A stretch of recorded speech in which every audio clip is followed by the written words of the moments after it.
Good morning, and say hello to the Gen 2 Rivian R1T. This is the key I have, this little card. So we hold it there, unlocks. I'm gonna throw my backpack in the back. We've got a busy day ahead, meetings, dentist appointment, running some errands, so we'll be out and about with the R1T. This one here is a dual motor performance, not the new tri-motor yet, and not the quad motor, which I'm not sure if that's available quite yet. Quad motor and the tri-motor actually are gonna be pretty ridiculous, but I'm excited to see the differences and similarities with the first generation R1, R1T, R1S. From the surface, this is one of the most difficult to recognize refreshes, but they actually changed a lot. I mean, it looks very, very similar, but this is a proper second generation R1T.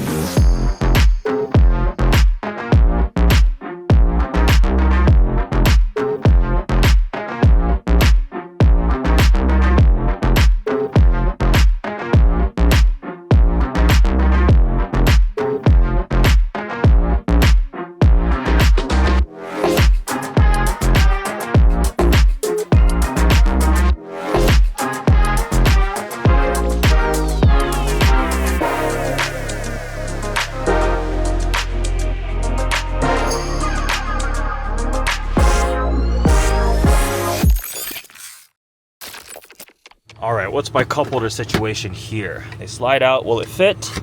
Yeah, all right. That was just in a regular mode. Ooh, we've got the little camera that pulls up when you indicate for a lane change for checking your blind spot. That is nice. All right, let's try the driving assistance system. So I double pull this back. That sets the speed, go up by 1.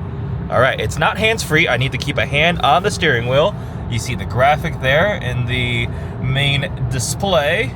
You see those icons there on the transmission selector stock. Well, I guess it's actually the drive selector stock because this does not have a transmission.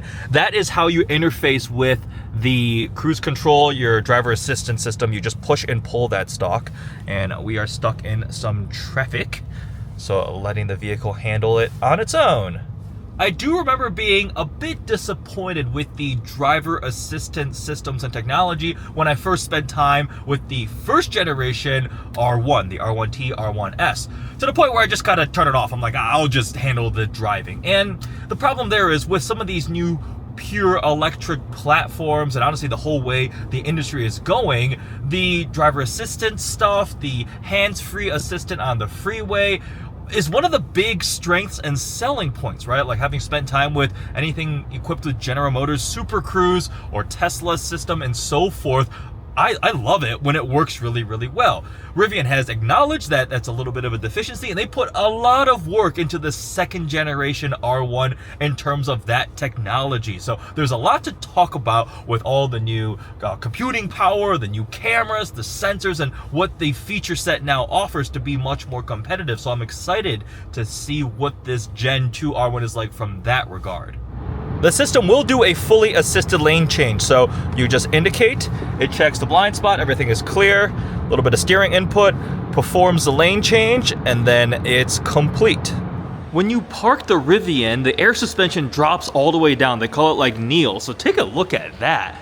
It's pretty much slammed for easier entry and exit.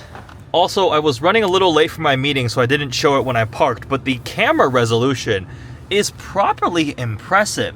We have the overhead view that's currently on the front camera, and go to reverse. They have stepped up the resolution for sure of all these cameras. We can change it.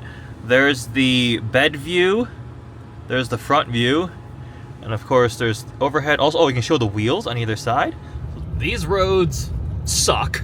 I've got my ride feel in soft with the air suspension.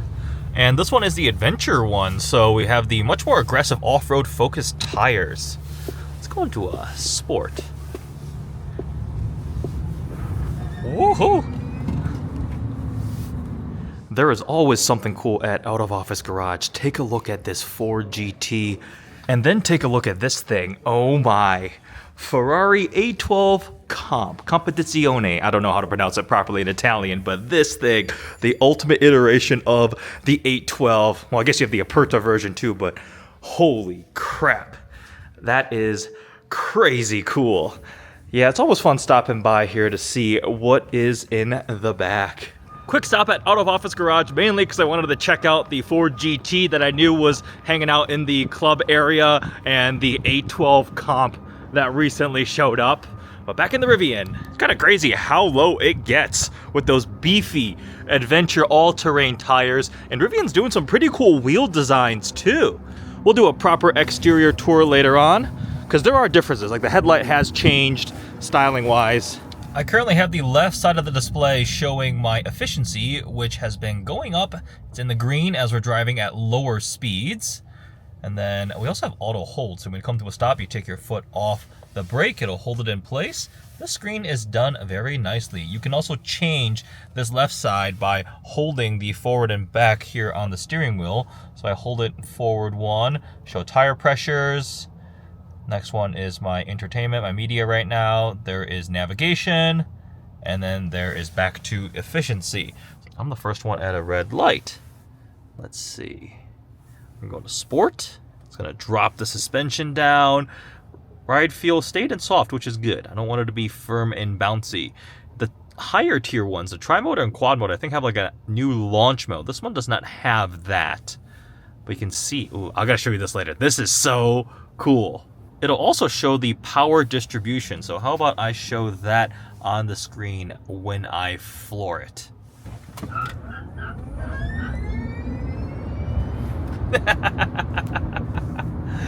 Well, that's pretty quick. Now, tires were kind of fighting for grip. It is cold out. These are all-terrain tires, so not optimized for on-road grip. They're also kind of loud. I don't know if you can hear it now. There's a bit of wind noise right now. It's pretty windy out right now, but I noticed these tires are definitely pretty noisy, especially as speeds climb up to freeway speeds. Late night gym session. Check out that giant Rivian puddle lamp. So I kind of messed up my schedule completely this evening. I was really tired, haven't been sleeping a ton, been really busy, and I took a nap. It was a risky nap, and as is with most naps in the evening, it went for way too long. So now it's extremely late, but we're still gonna get our workout in. So at the gym now, I'm gonna go get a workout in, hit the sauna, and then back home for some more work tonight. So not a ton of filming with the Rivian. I also need to set up my phone for access. I think Rivian got rid of the actual little key fob for this generation, which I actually really liked the little key fob they had. So you get this card thing, but you can use your phone. So I have the app downloaded. I just need to link with the vehicle. So here's the R1T in the Rivian app. It matches the spec in the Rivian blue. All right, pair. Phone key paired. Oh, that was easy. So now I can lock and unlock from my phone. I can open the hood, vent the windows, drop the tailgate, open the gear tunnel. What else? Precondition, all sorts of different things. Nice. So I'm not sure if you can hear that, but they did make a change to the HVAC system to try to help the NVH. It's a heat pump system now, but it still makes quite a bit of noise. Now again, the vehicle's been cold sitting here all day, and I'm trying to let it warm up and so forth, but it's still fairly loud inside here. The sun has set, it's starting to get dark out. The screens changed their night mode display. You can see a little bit of interior ambient lighting. It's relatively subtle, nothing over the top. Something I do like about the built-in navigation system is it gives you a range estimate. So it's saying when I get to Out of Office Garage, I have 132 miles remaining, down to about 37%. So that is nice when you're using the built-in nav because it can interface with the vehicle's systems. Out of Office Garage is still looking nice and festive. And then, oh, this is the change too. We have a push button, electronic release for the door latch. There is an emergency one right there, so good. Use it just the same, but the button is right there and it falls nicely to your thumb when you grab the handle right there. So that is a change from the first generation. We're Rivian bros. We've got Avery's Gen 1 R1T. Wait, this is a dual motor, what is it again? Performance. Dual motor performance, which battery pack? It is a standard. Standard battery pack. So I have 280 here. So the cool thing is they added these RGB light segments so it can do the charging animation, but also this. Let's just say you break down on the side of the road or you're trying to help somebody else who broke down, change a tire and so forth. It's like this directional animation. So that's different from the Gen 1 R1T. We'll pull them next to each other, show you guys some of the differences. This is what it looks like out back. So the lighting design is essentially the biggest change between the two generations of R1. The front light bar and rear light bar have been tweaked slightly. So the biggest changes, this front bar here on the first generation one is just one big solid white bar. You have the kind of squared off tall oval shapes, which I think they look kind of like the Dyson air fan shape thing. So they moved the turn signals down here, replacing the fog lights on the Gen 1. The Gen 1, these become the turn signals. They blink orange when you're turning, and then like Avery was just saying, they've made the light thinner. That was what we showed, that separate animation here, so you can kind of see the cutout down there. They've also redone the headlights themselves. They have the adaptive high beam, which is actually really cool. Why do they keep turning off? The vehicle is on. Anyways, you can kind of see the differences, but if these are just driving by you on the freeway, I don't think I could tell a Gen 1 versus Gen 2 R1.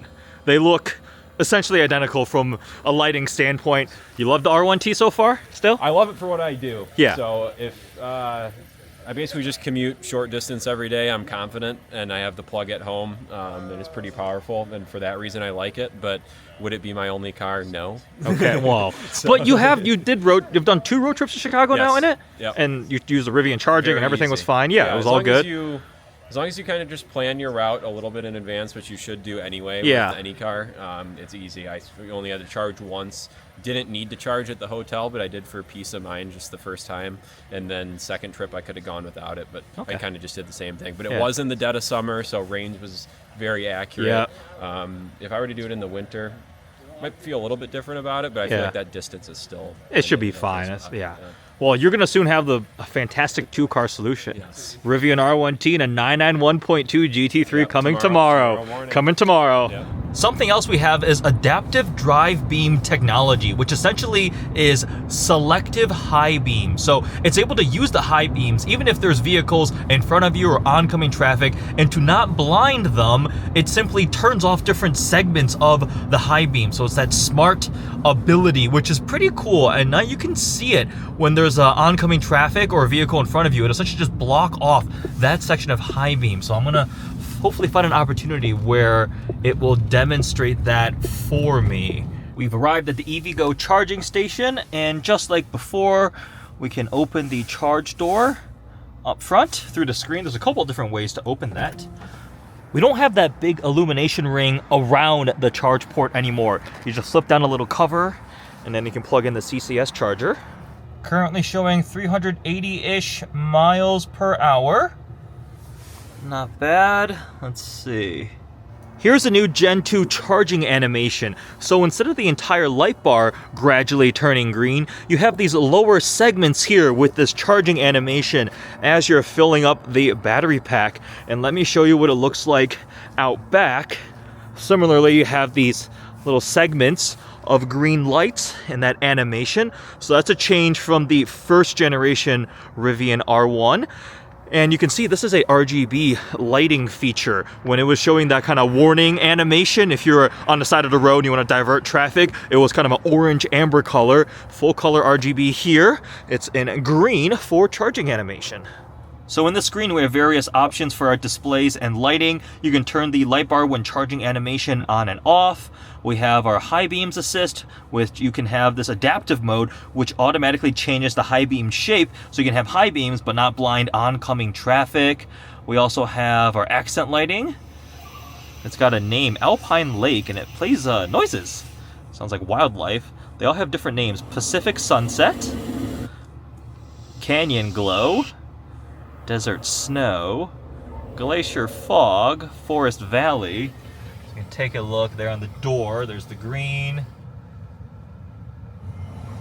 There's Pacific Sunset. You hear the ocean. Canyon Glow. Sounds like an eagle. We have Twilight Trail, Alpine Lake. They do a really good job with some of these special touches, like the wildlife sounds, right? That's pretty cool. Desert Snow, and look at these illustrations. Charging rate is really slowing down as we hit 80%, so that is plenty. We're gonna hit stop charging, unplug, and we're good to go. we are showing an estimated 298 miles of charge, which at 80% works out to about 370 miles on a 100% charge, which sounds about right. Go ahead and close that little door. And then I believe we press that and the door closes. So you can see there's like a dark area in the middle. Look at the overpass in front of me, because it sees there's a car all the way up there. So the high beams were on like the outer lanes where there wasn't a car, but it turned off so it wouldn't blind that car on the left. It's pretty cool. Turn on and off there. A piece of it just turned off. Did you guys catch that? Kind of towards the middle left area over there, because there's headlights over there. So there's a dark patch, whereas everything else is all fully bright and illuminated. We're gonna take the Rivian out. I have to return that. So I'm gonna go ahead and put that in the front trunk. There's a button there to open up your front trunk. You can also open it from the app or inside. Good amount of storage. We've got, oh, I wonder if it actually came with the adapter. It did! So here we go. We have a NACS adapter. So I could have gone to a Tesla charging station. I think I would need the Tesla app. So that is the adapter that you would plug in here. I believe starting with the R2 and R3, they're going to be NACS as standard, so the Tesla style plug. Everybody seems to be moving there. But in the meantime, you would use this little adapter. There we go. That seems clicked in. Yeah, I guess Tesla wins, right, with their charging standard. So we have a regular wall outlet, although that would probably take forever to charge fully. What else is in here? All the goodies packaged away very nicely in this front trunk. This is the, looks like emergency tire, fix a flat, yep, bead sealer, and this is for the air compressor, so that's pretty cool. And then that looks like a little first aid kit. Very nice packaging here with this foam insert, and I guess I could have tried a Tesla supercharger. Next time. I do want to spend time with a tri-motor, obviously a quad motor. Oh, this has like a, it's not hinged. It sits in that little ledge down there. There we go. All right. Who in their right mind would buy one of those instead of one of these? Oh, it looks so bad when it's dirty. Oh no.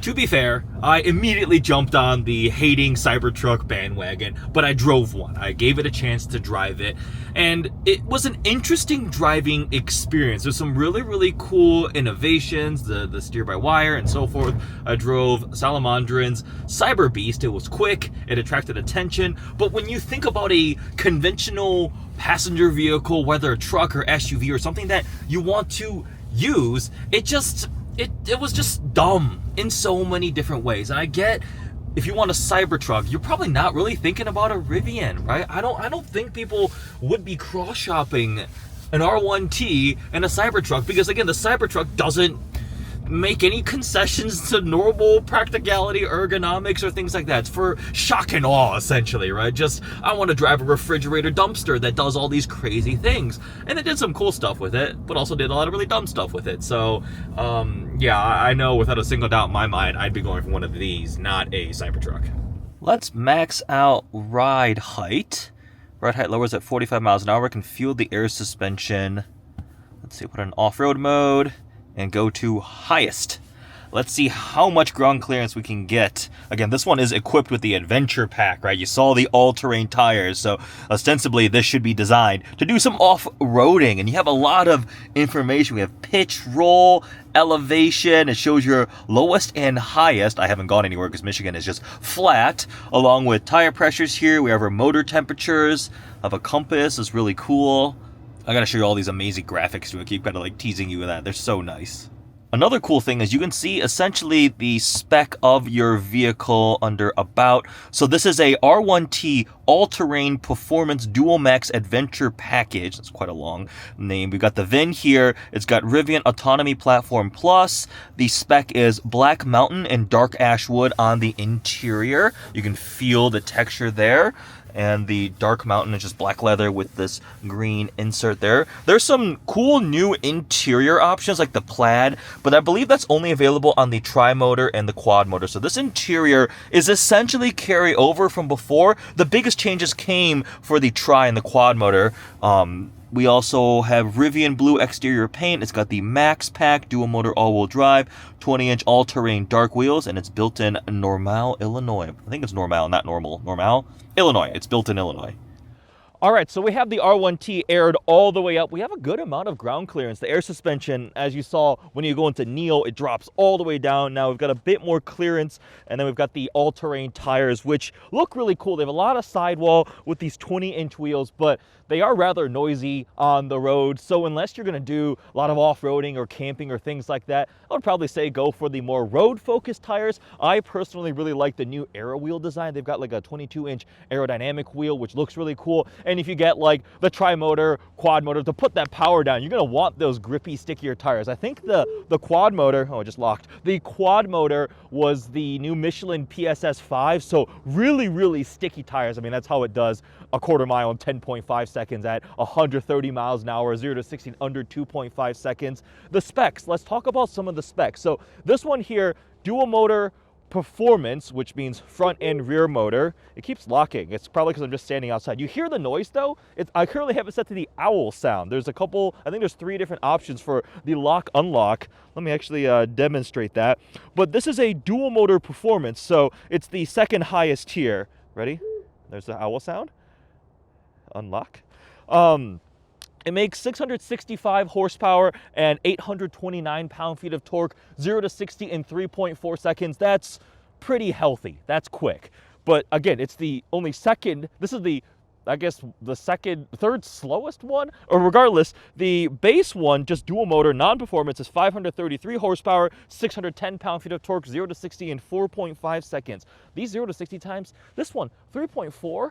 I mean, like, if you think 10 years ago, a Ferrari doing 0 to 60 in 3.4 seconds, like, yeah, that's great. Like, these are ridiculously quick, especially given how heavy, big, it's a pickup truck. Anyways, tri-motor, they only get more ridiculous from here. 850 horsepower and 1,103 pound-feet of torque, 0 to 60 in 2.9 seconds. So I think that's the sweet spot, the tri-motor. I'm really excited to spend some time with a tri-motor. And the quad motor, utter ridiculousness. They just sent it to 11. 1,025 horsepower, 1,198 pound-feet of torque, 0 to 60 in under 2.5 seconds. That's just utterly ridiculous. In terms of styling, like we've already covered and shown, I mean, the important elements are still there, and I like it. I like that Rivian has developed a rather iconic face. It's unmistakable when it's coming towards you, whether it's an R1T and R1S, the incoming R2, R3, this family styling, even the Rivian vans, the Amazon vans. I passed one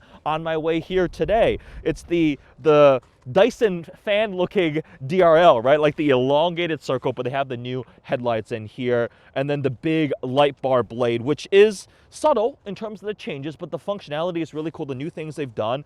Otherwise, sheet metal wise, design wise, it's very similar. They almost just slipped and fell. They moved the turn signals down here. They're sequential, so no fog lights down there anymore. And they actually changed the side view mirror a little bit too. This side view mirror has 1, 2, 3, 4 cameras on it. My goodness, that would be, I think it's 4 cameras. 1, 2, 3. I think it's 3 cameras, not 4 cameras. Anyways, there's a lot of cameras on this side view mirror. There used to be one down here. I think they moved it or got rid of it. So a lot of cameras, and like I showed you, the resolution is great. Around back, this one is a pickup truck, obviously. So they launched the R1T, then R1S. Interesting for the R2 and R3, right? There's no letter after it. It wasn't an R2S, R3S. There is an R3X. So I don't know how they're gonna evolve their naming nomenclature, but pickup truck here, so we can open the power tonneau cover, open the tailgate back here. It's all lined, got some tie downs and so forth. That's all very familiar. We showed you the changes to the rear taillight here. I can open the gear tunnel. Let me open my app. Left, open gear tunnel. Yep, open that. This pops out, so it goes all the way through. You don't get this on the R1S because you have the back of your SUV, but this is really cool, and it's got weight rating of 250 pounds, so I can stand on it, not a problem. Pretty cool. It's these like fun innovations that Rivian, I think, really like. There's a 12-volt outlet right here, right? It's these kind of innovations that Rivian did from the get-go that really won a lot of loyalty and enthusiasm. So that's 2 regular outlets. On this side of the bed, Yeah, so there's a built-in air compressor. You saw that hose I showed you earlier in the front trunk. You can plug that in whether you're inflating a life raft. No, life raft sounds bad. It sounds like you're drowning. If you're inflating like a floaty thing going down the river, or an air mattress if you're camping and so forth. So handy for sure. In terms of the badging accent color to determine what model this one is, a dual motor has just a black line here for R1T. Yellow is now tri-motor, so you see the yellow accenting, and the quad motor is that grayish blue accent color for R1T and R1S. So this one also has the blackout package, so all these badges, this trim stuff here is all, you can smoke it essentially. It's like black instead of being shiny chrome around the trim up here, everything. Plenty of cameras and so forth. Like, yeah, this thing is nice. Personally, I would still go for the R1S. The R1T was what they launched with, and it makes sense given pickup trucks and the volumes that pickup trucks sell. But I think R1S makes more sense from a day-to-day usability standpoint. For example, I owned a truck. I had a Ram 1500, and I used the bed a handful of times. I got it because I was sick of potholes, right? My RS7 kept just hitting potholes and bending wheels. I mean, I was hitting them, but the roads suck here. So I used the bed to move wheels, tires, a couch. But most of the time, like, I'm not gonna put my backpack or camera gear and my laptop in the bed. I know this one has a cover and so forth, but I liked an SUV for that. What I love about the R1T as a truck, though, is you have the front trunk in the gear tunnel. So, like, I can put stuff in the front trunk and it feels safe. It's out of the way, people can't see it and so forth. But personally, I would go for R1S. My complaint with the R1S was the ride quality on the first gen one sometimes could get a little bouncy. It'd be almost like porpoising back and forth. They said they've changed a lot of stuff, so I haven't driven a Gen 2 R1S yet. This Gen 2 R1T, minor small changes as far as I know, but it's pretty nice. It's comfortable enough. Again, it's not going to be like my A8, like air suspension, like an S-Class limo smooth, but for a truck, it's pretty comfortable. Let's take a tour of this Gen 2 Rivian's infotainment system. So I'm currently on the navigation one here, the built-in maps, and it works really well. You can look up charging and so forth, enter whatever address you need. The graphics are very, very nice. I believe it's powered by Google Maps. That's been working great. And then we have our music tab here, which I've logged into Spotify. You can have Apple Music and so forth. You can change your EQ settings. They're working hard to improve the music entertainment experience. The upgraded sound system now comes with Dolby Atmos, so trying to make it better and better.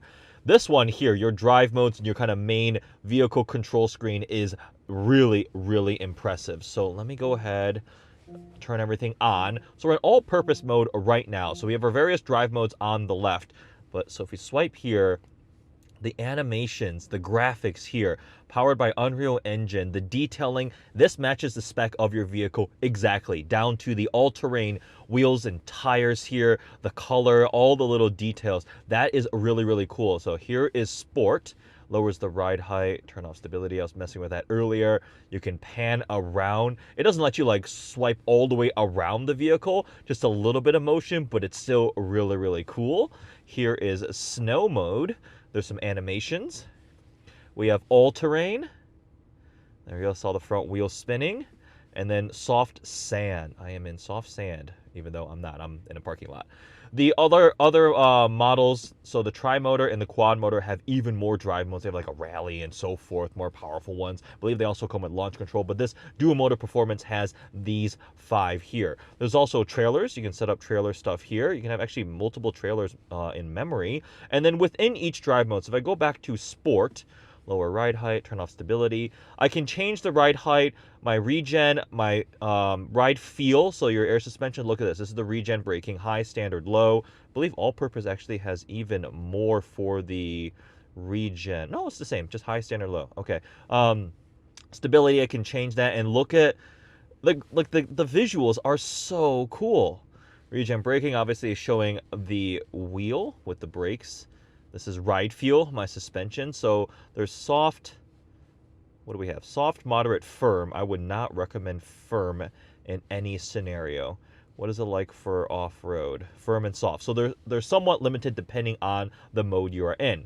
But now if we go into the main screen here with the displays, this right here shows where power is going between your front and rear motors and wheels there, and it'll change colors between if you're power or your regen. So green is regen, is kind of pulling energy back in, and also your steering input up top right there. We have a compass, we have elevation, we have pitch and roll, tire pressures, our temperatures. If I go back to all purpose, this goes to battery temperature. So this is all just really, really cool. You have a little mini trip computer right there. Like, this interface, I have grown to really, really like. And it makes sense why Volkswagen wanted to get into a JV, because, like, this is impressive. This is a well-executed infotainment system.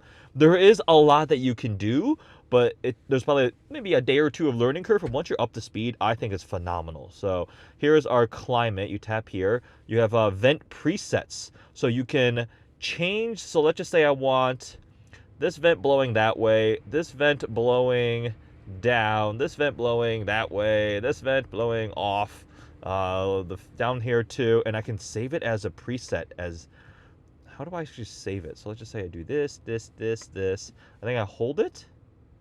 Save preset. Oh, there we go. Save. There we go. Now it's saved. There's B. There's A. You have memory air vent settings. Like, that's really cool. Heated steering wheel, heated mirrors. We've got pet comfort. How do I go into camping mode? I want to show that too. I haven't played around with that yet. Car wash mode, we use that. You can turn displays off. Roadside lighting, this is where you have the warning lighting with the new light bars. Outlets. Where is camping mode? So we've gone into the settings screens now, where you can change your ambient lighting. This is how I was showing you messing with the lighting stuff. Here is access for controlling how the doors lock, unlock, proximity, and so forth. This is where you can change the sound. This is Bluebird, Owl, Day, Night. So there's different sounds. Let's try Bluebird for the rest of tonight. Rivian Autonomy Platform Plus. You can change your units. We have updates, service, all these things here. You can connect. I've got my phone paired. You can make it remember, you can pair it for garages. Oh yeah, that's a dock down here in the middle. This one doesn't have the speaker. They used to have that big Bluetooth speaker, which is pretty cool. Oh man, there is so much stuff in this system. Cameras, showing the cameras, resolution is phenomenal. So yeah, that's a quick look into the Rivian's infotainment system. How do you go into camping mode? That's what I'm not sure about. This is for setting your memory mirrors and steering wheel and so forth. You control them through the steering wheel stuff. How do I go into camping mode? I'm actually not sure, because I want to see the graphics. Oh, camping. Haha! Well, look at that. Got a little fire pit. That's so cool. So the point of this is, if you want to be, like, have a roof tent or something like that, but you want power to draw, but you don't want your battery to die, I think that's what this is for. All right, let's go for a drive and wrap up our thoughts on what it's been like to live with this Gen 2 Rivian R1T. It's very interesting because this second generation R1 is both a fairly significant refresh, but at the same time, relatively minor. What I mean by that is, under the skin technology standpoint, it is a huge change. So they went to their new zonal architecture setup. They went from 17 ECUs, which control modules for all sorts of different things, from body control to the drivetrain and so forth, to 7. From 17 down to 7. That saved 1.6 miles of wiring. And what's the big deal? Well, it's a little more efficient. It's easier to produce. I mean, 1.6 miles of wiring. When I got to go to the Rivian Plymouth Tech Center, their studio area, to see the Gen 2 R1, the R2, R3X, they had this giant ball of wiring, and it was huge, just to illustrate how big of a deal it was. And it's a big enough deal that Volkswagen got into that joint venture with Rivian. I'm sure you all saw that. It was like a $5 billion partnership, and that is a very good green flag for Rivian technology. It also helps with their new autonomy platform. It's 10 times as powerful from a computing standpoint, and enables things both under the skin and also to us. So we have the Unreal Engine graphics. The graphics are properly nice. This Rivian software is phenomenal. I mean, I don't care that I don't have CarPlay or Android Auto, because the built-in system works really well. It refreshes extremely quickly. And again, the graphics, take a look at that. Like, the illustration look to it is so cool. If I change to Sport, it updates the visual too, and you can pan around with 2 fingers. I'll show that when we're parked, but this stuff is really, really cool, and Rivian keeps improving it. I know a lot of owners of Rivians love it because they keep adding new features. You wake up, get in your vehicle, and it's got something new. I was chatting with my friend Avery with his silver Gen 1 R1T. I'm like, what of the Gen 2 things that we have in this one do you have? He's got the graphics. He's got all these different features, like changing the sound of the lock noise from the owl to whatever. Like, they're adding things to the existing previous vehicles. Even if the computing power is not going to reach the same ultimate potential of this Gen 2, they're still bringing a lot of that to all the vehicles they've already built. Now, when I say it's minor to the consumer, the driver, the owner here, because the majority of things are still all the same. The screen layout, the general styling, the driving experience with this one here. Now, the tri-motor and quad motor have really stepped up, but we're driving a dual motor performance here. So to just the normal person, it's not a massive change. Like right there's a black R1T. I can tell it's a Gen 1 now because I've been kind of studying it, trying to see all the differences and so forth. But to my fiance, to my parents, to people who don't know cars, they're not going to be able to tell. And it's incremental improvements across a whole host of things. So it's like something like 600 individual part changes. And it's one of those things where like the sum is more, or what is it saying? Where like all of them added up is bigger change than them individually, whatever you know what I mean, right? It adds up to make it a bit nicer of an experience. The battery pack technology has also advanced. So we have a max pack on this one. It's a $14,000 option. We'll get a bit more into pricing later on. But $14,000 gets you the max battery pack. The large and max have changed their chemistry, their assembly and packaging and so forth to make it a bit more efficient. So max range now is 420 miles EPA rating, which is pretty impressive because this is not like some sort of enormous 200 plus kilowatt hour battery pack. It is large, but not as massive as the one you find in a Hummer.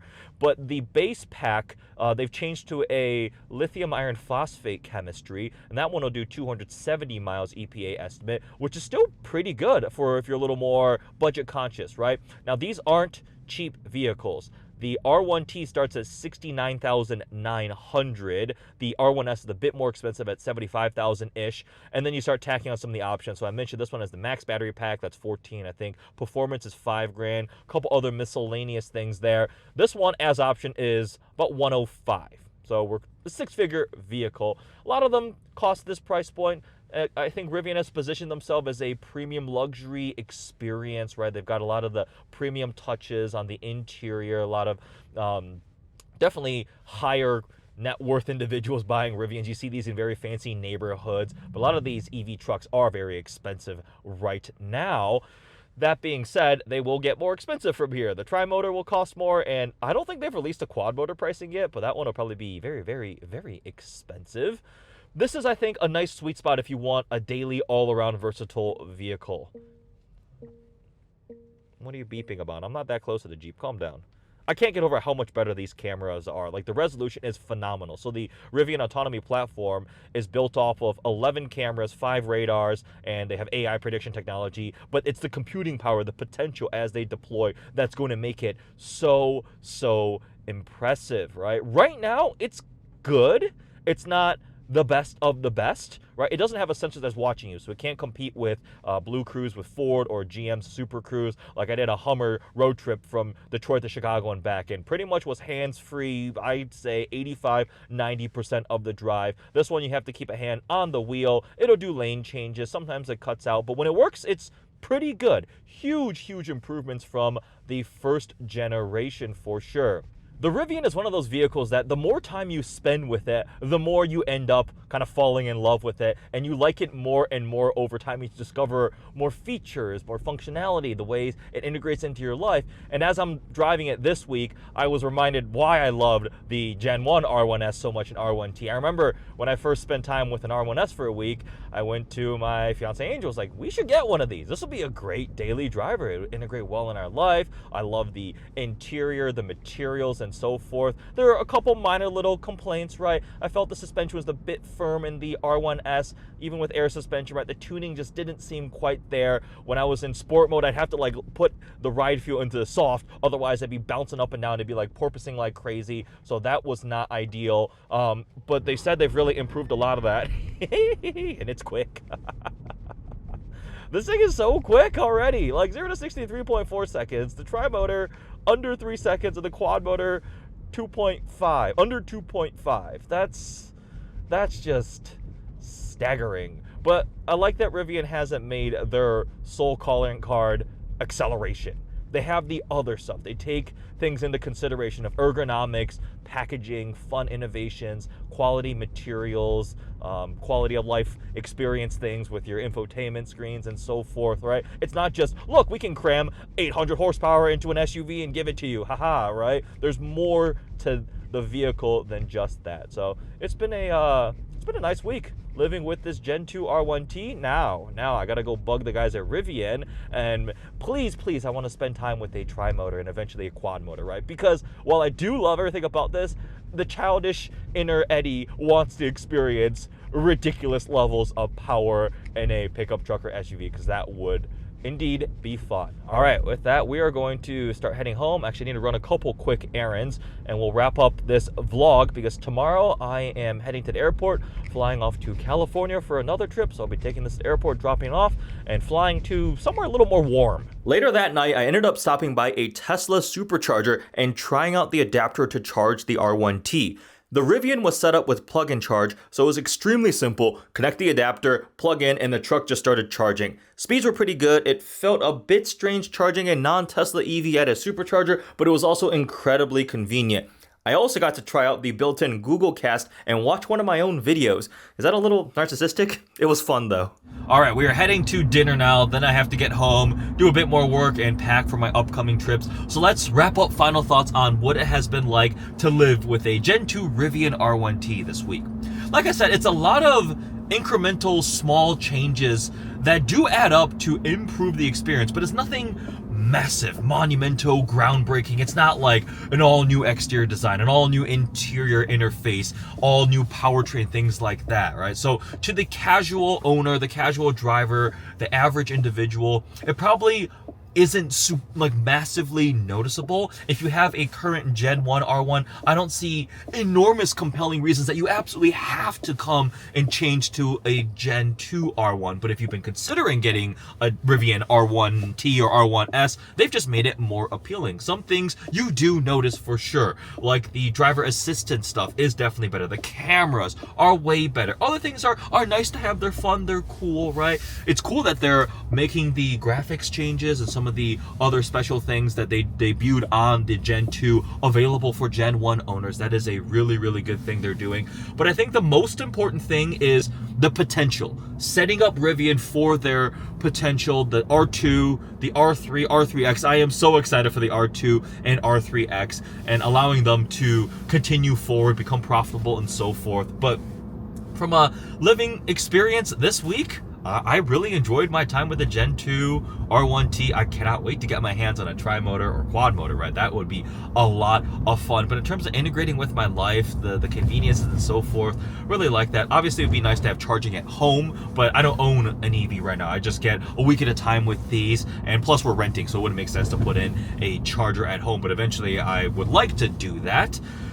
It's nice. It is definitely nice. Some things are, I mean, like they got rid of the mechanical door handles. You have the little push button. Yeah, you have the emergency override, but that's something Avery called out in his Gen 1. He goes, he likes the mechanical handle, things like that. But holistically, overall, I would say Rivian did a great job with this refresh. Really enjoyed my time with it. Well, hope you guys enjoyed this vlog. And look right there, that's Avery's new GT3 parked front and center. Congrats to him. Well, I hope you guys enjoyed this vlog. Thanks for watching.